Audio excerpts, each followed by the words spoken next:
Pada pagi itu, matahari bersinar indah. Anak manusia baru saja memulai rutinitas sehari-hari. Para nelayan berada di laut lepas. Kaum ibu sedang sibuk di dapur. Anak-anak usia sekolah menikmati hari libur. Sebagian pemuda sedang berolahraga.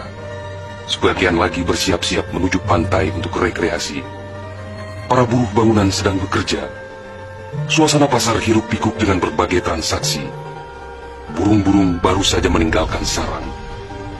Tiba-tiba pukul 7:58 waktu Indonesia Barat, hari Ahad, 26 Desember 2004, bumi Serambi Mekah berguncang dahsyat.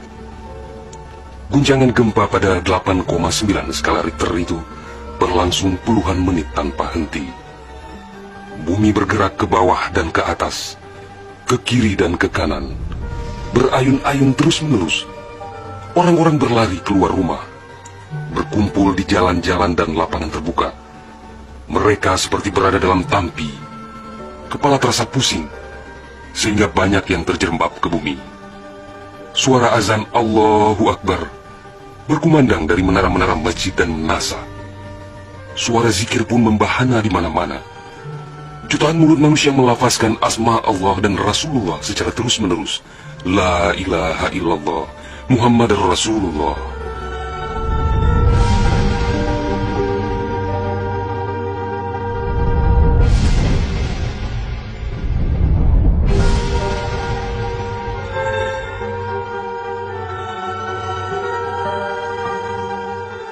Seusai gempa dahsyat itu, sebagian orang pergi untuk melihat-lihat situasi.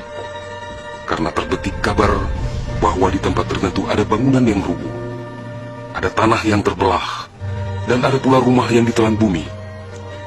Tidak terpikirkan oleh mereka apa yang akan terjadi setelah itu. Tidak ada tanda-tanda alam yang begitu kentara. Tidak ada yang mampu menafsirkan dan menduga sebentar lagi akan terjadi bencana maha dahsyat yang meluluh lantakkan permukiman penduduk sepanjang pesisir Aceh. Tidak ada pula yang mampu menerjemahkan berbagai firasat atas pusaran nasib yang bakal menimpa tanah rencong. Juga hampir tidak ada yang memahami tanda alam, manakala air laut surut beberapa ratus meter. Orang-orang di pesisir pantai tampak asyik mengumpulkan ikan yang menggelbar-gelbar. Bahkan air sungai pun mengering, namun tidak ada yang dapat membaca tanda-tanda itu. Mereka seakan melupakan gempa yang baru berlalu.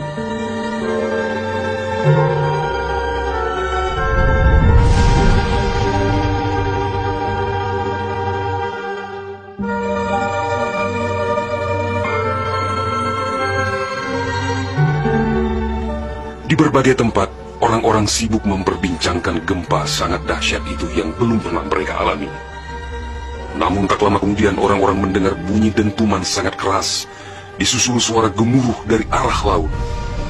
Bunyi dentuman itu terdengar sepanjang pesisir Aceh Besar, Banda Aceh, Aceh Jaya, Aceh Barat, dan Nagan Raya. Orang-orang mengira itu adalah bunyi bom. Memang sebelumnya sering terdengar bunyi bom yang menghiasi kehidupan orang Aceh ketika itu, karena Aceh dalam situasi konflik bersenjata. Orang-orang pun bertanya dalam hati, mengapa masih ada pihak yang tega berperang dalam suasana yang begitu menakutkan? Orang-orang mengira pagi itu hanya sekedar gempa. Mereka sama sekali tidak menduga bahwa bunyi dentuman keras tersebut adalah akibat patahan lempengan bumi yang berpusat di Samudera Indonesia, sekitar 149 km sebelah selatan Calang Aceh Jaya. Dan itulah penyebab gempa. Di samping kehendak Allah pemilik alam semesta, belum sempat mereka bernafas lega akibat gempa. Dalam suasana gebalau dan kucar-kacir itu, tiba-tiba daratan diterjang air laut. Air berwarna hitam pekat itu datang sangat tiba-tiba dengan suara gemuruh yang menakutkan. Ia berlari sangat cepat, menerjang apa saja yang dilaluinya. Di tempat-tempat tertentu air mencapai ketinggian 18 meter. Bahkan ada yang mencapai 35 meter, seperti di kawasan Loknga. Dari jauh air yang beringas itu tampak bagaikan rupa naga yang menggeliat-geliat mencari mangsa. Air dengan kecepatan 900 km per jam itu bagaikan bulldozer yang melumut apa saja yang ditemuinya. Orang-orang berusaha menyelamatkan diri dengan berbagai cara. Namun hampir semua orang, hewan-hewan, benda-benda, rumah, lakbatat kaye bate, digulung air itu tanpa kecuali.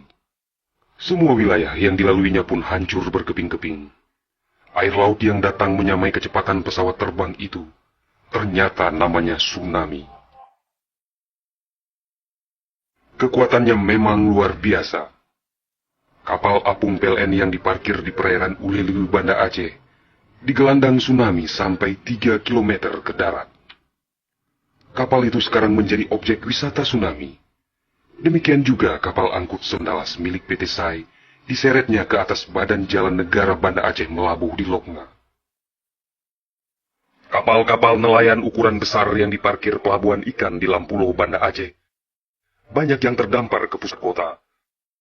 Termasuk mesin cetak harian Serambi Indonesia dikerungcut di bawah tsunami sejauh 1 km. Kendaraan roda 4 hancur tak berwujud. Rumah dan toko-toko serta bangunan lain yang kokoh pun hancur lebur rata dengan tanah. Semuanya di luar dugaan manusia, seakan sebuah mimpi buruk yang sangat langka. Setelah kira-kira 15 menit air laut itu beraksi, suasana pesisir Aceh pun lengang, sunyi, sepi, senyap, dan hening yang tak bisa dilukiskan dengan kata-kata. Sebagian besar permukiman penduduk rata dengan tanah, seakan instrumentalia kehidupan telah berakhir sampai di sini. Ratusan ribu orang nelangsa, teduk tesepuk, telok menjaro, teingat kedro hanaledaya, atau terduduk lunglai bersilang tangan, mengingat nasib tiada berdaya. Tsunami yang diakibatkan gempa tektonik itu juga melanda Malaysia, Thailand, India, Maladewa, Sri Lanka,